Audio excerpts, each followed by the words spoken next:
Okay, hey, hi, and welcome. I love games. All kinds of games. From the most chill and relaxing to the sweatiest and hardest. I enjoy MMORPGs and their communities as well as MOBAs and shooters. But there is one kind of genre I like the most. Roguelikes. Roguelikes are the ultimate test of skill and adaptability. It is one of the hardest genres where there are no microtransactions. And your credit card is not best in slot. This makes it all the more sweeter if you beat one. Everyone is equal and has the same opportunities. It does not matter who you are and where you came from. That said, the topic at hand is a game called Vagante? Vagante.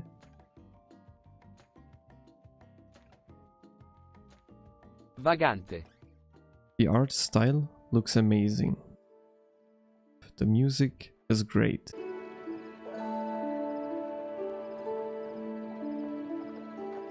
The controls feel responsive, and you can play at your own pace, which is nice. It costs about $15 on Steam and is regularly on sale. Okay, now that we got the boring stuff out of the way, let me explain why I hold Vagante in high regards. Vagante is a roguelike in the true sense. It is not a roguelite, despite the tag on the Steam store page. The so-called backgrounds you can choose between do nothing to ease the difficulty of the game, and the game is hard. It is like the Dark Souls. Nah, fuck that. I'm not making a comparison with Dark Souls just because it is difficult. I'm better than this. I don't need to make those basic as bitch comparisons like all those so-called game journalists. That said, the game is hard but not unfair. It just punishes your mistakes. Hard. And sometimes very hard. Most of the enemies have simple attacks and or attack patterns, which are easily avoided. But getting hit is brutal. The difficulty comes with the number of enemies you must deal with at once. For dealing with said enemies, you can choose one out of 5 different classes: the Knight, the Rogue, the Mage, the Wildling, and the Houndmaster, which can be unlocked by playing the game. Each of the classes have 3 to 4 different class-specific perks, which you can choose to skill into throughout your run. There's one perk per class that is straight up better than the rest. Perks can be increased 3 to 5 times and change the playstyle of each class. On top of the class specific perks, you have perks for the basic stats: strength, dexterity, intellect, vitality, and luck. Those have thresholds, which grant you an additional bonus at 3 and 5 skill points spent. But once you start putting your precious skill points into basic stats, I am confident in you knowing what is best for your playstyle. You can also increase your stats with equipment, which can have all sorts of basic stats, defense and resistances. Defense reduces your physical damage taken, and resistances reduce the corresponding elemental damage. With each resistance point you gain 25% damage reduction, and yes, with 4 points you will become immune to that sort of elemental damage. Guess what happens with 5 points? Right, nothing. What did you expect? That 125 damage reduction would start healing you? Or run. Equipment can have all sorts of effects. These effects can help you out a lot. For example, there are some one-shot mechanics in the game, like spike traps, falling boulders, and falling from high places. Your chest armor can grant you spike protection. Your helmet or hat can grant you boulder protection. And your boots can grant you immunity to fall damage. But there is nothing against those traps. Boots can grant you double jump or triple jump. And chest armor can even grant you unlimited jumps if timed correctly. But be wary, this is a double-edged effect, because there's still fall damage, and without the perks, Featherfall or Bouncy, you will have a hard time landing. Necklaces can grant all sorts of familiars, and sometimes even death protection. The number of stats on any given item is random. The further you are in your run, the higher the number of stats. Oh, I almost forgot to talk about weapons. Every class can equip every weapon. There are no limitations. A knight can wield a rod, and a mage can wield a dragonslayer sword, as well as a bow, crossbow, or throwables like bombs. Weapons can have every sort of damage increasing proc, like burning, freezing, shocking, poison, and wisps. Equipped items occupy a space in your inventory. You have 8 different equipment slots: head, torso, hands, legs, neck, ring, melee, and range weapon. Those among you who can count probably noticed that I only listed 7 slots. That is because you can wear 2 rings. Finding equipment is not that hard. There are a lot of small chests in each level, and sometimes even enemies can drop some. Equipment most of the times is unidentified, which leaves you with a choice. You can use an identification scroll, or you can equip it, which will identify the item as well. Now, you might wonder, why would you use an identification scroll in the first place? Because sometimes equipment can be cursed. Cursed items normally come with negative effects and sometimes bad stats. If you equip a cursed item, you cannot unequip it unless you use a scroll of Uncurse. But let me tell you, if you want to find those, you should have prayed to your god of choice last week.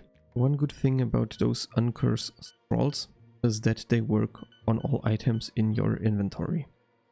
So if you are in no need to equip some armor, you can gather a bunch of items, then equip them to identify the pieces without wasting any identification scrolls, and use a scroll of Uncurse afterwards if any of the items were cursed. Those identification scrolls will be needed to identify potions. Yes, potions are not labeled. Who would have thought that potions found in a random cave would be labeled? Me neither. Potions together with scrolls are randomized for each run. So you have to use each scroll at least once to identify which has which effect. And then you can use the identification scrolls for your potions. Because potions can have negative effects, like decreasing a stat or a resistance by 1. Or it could be straight up poison. Potions can obviously have good effects as well, like the obligatory healing potion, Featherfall, melee and magic damage increase, or increasing a stat or a resistance by 1. Let's go back to scrolls for a second. There is also a map revealing scroll, an enchanting scroll, a recharge scroll, and a scroll of chaos. The names of the scrolls should be enough information to explain what they do, except for the recharge scroll, or better, what the scroll is used on. Some staffs or rods have a limited number of charges for their magic effect. Those can be recharged. Sounds logical. Quick side note, keep those scrolls. If you are lucky and you find a staff of healing, which is the single best item you can find, you gained a lot of healing. It will cast a healing orb which heals you upon pickup. The amount of healing in the game is very limited, and the stuff heals between 8 and 12 on each use. While we are on the topic of magic stuff, there are spell tomes that you can find which will grant you a certain spell. There are all sorts of spells, from the basic fireball and ice ball to blink and dash, as well as summon monsters and evil transformation, with the latter being the strongest and therefore the rarest. Gaining multiple of the same tomes increases the number of available casts as well as their strength. The number of available casts is replenished at every bonfire. A bonfire is the intermission between each level. In the intermission, you can also save your current progress on that character if you have to take a break. And you can grill some of the local wildlife you encountered in the previous level. Note that the chicken must be brought alive or else it will be spoiled. Okay, I explained classes, class perks, items, stats, scrolls, and spells. We are almost through with the given circumstances. In the intro I mentioned that at the start of every run you can choose one background to your character, out of a great variety of backgrounds. Those provide you with minimal bonuses and can ease your start. The most useful ones for me are gaining 4 HP for each potion you drink, or poison heals you, but reduces the amount healed by the regeneration potion. Both backgrounds increase your healing throughout the run, which lets you make more mistakes. Backgrounds will be unlocked while playing the game. Now you got a basic understanding about the game's framework. Let's get into the gameplay. You'll start in a cave where you must fight slimes, bats, larvae and thugs. You also got to avoid arrow traps, spikes and falling boulders. As deadly as these traps are for you, they can also be triggered by monsters, which is fucking nice. I can't stand it if enemies in video games aren't affected by traps. After defeating a couple of monsters, you might encounter the first boss. The different bosses in the first act are rather easy compared to the later bosses. The baby dragon can be completely countered if you find a body of water which nullifies its fireballs and lets you evade its stomp attack. Rockworm can't be cheesed, but you only got to dodge its consecutive poison ball spits, and then you can pummel it. The head is the most vulnerable part, but the whole body can be damaged. And the third possible boss you can encounter is the Goblin King, which is probably the hardest of the three. He can jump on you, charge at you, or grab you. If you get grabbed, he'll yeet your ass against the next wall. After killing a boss, you gain a golden key, which you can use to open a golden chest found somewhere in the level. Or if you are on the second level of any act, you can open a closed off path, where you have to face off against more formidable foes. While you are on the second level of any act, try to find the ferry and bring it to the intermission. There are 4 ferries in total, and each will increase the healing received from resting at the bonfire by 5. Note here that you can carry the ferry and something to cook at the same time. There's also a shopkeeper, and I'm not going to explain what the shopkeeper does. Instead, I'm going to show you what happens if you enter the shopkeeper's warehouse.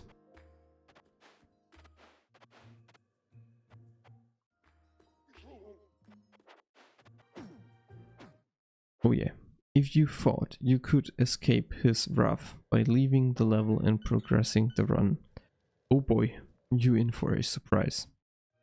Because he will follow you until you defeat him or get defeated. And guess what? There's a shopkeeper in each level that will start hunting you upon getting too close to the shop. Now, there's only one thing left to talk about, and that is the different shrines. Throughout every level you can find them, and they are the Smith, the Scholar, the Light, the Bloody, the Shackled and the Deranged. Now, I want to mention something I only learned while writing the script for this video. You can break each of the shrines, but this will have consequences. At the Smith you can offer between 1 to 5 equipment pieces and get 1 piece in return, which can come in handy if you only found a bunch of crappy items. The Scholar does the same as the Smith, but for spell books and scrolls. The Light is a wishing well which will heal you if you drop some coins in it. The amount of healing is random, between 1 and 24. The Bloody is an Iron Maiden which will grant you 1 strength or dexterity if you offer it 33 HP. You could also sacrifice the fairies to it to gain 1 of each stat. The Shackled is interesting because it will turn a cursed item into a god cursed item, which increases its stats but cannot be uncursed. So once equipped it will stay on until the end. And then there's the Deranged, which is by far the most fun one, since its effects are random with each item offered. Sometimes it will grant you a potion, scroll, equipment or spawn some water. Other times a bunch of lit bombs or a random status effect. And I don't mean buff, I mean effect.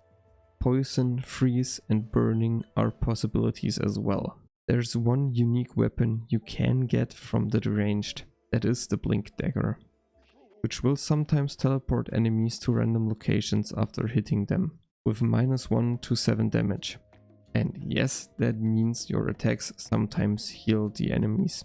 So, there's one more thing you should know. If you choose to open the locked paths, you are thrown into a dungeon with more formidable foes compared to the normal stage, but you will be able to get a Rune Orb, which will increase a stat by 2. Intellect, strength, speed and luck in that order if you collect all 4. I, for myself, am more of a melee player, a warrior or knight, someone who is in close combat. That is just my preferred way of playing. That said, it bothers me that I cleared the game for the first time on a mage, which I played as a battle mage in close combat while speccing into the alchemy perk, which is, in my opinion, the most OP class specific perk.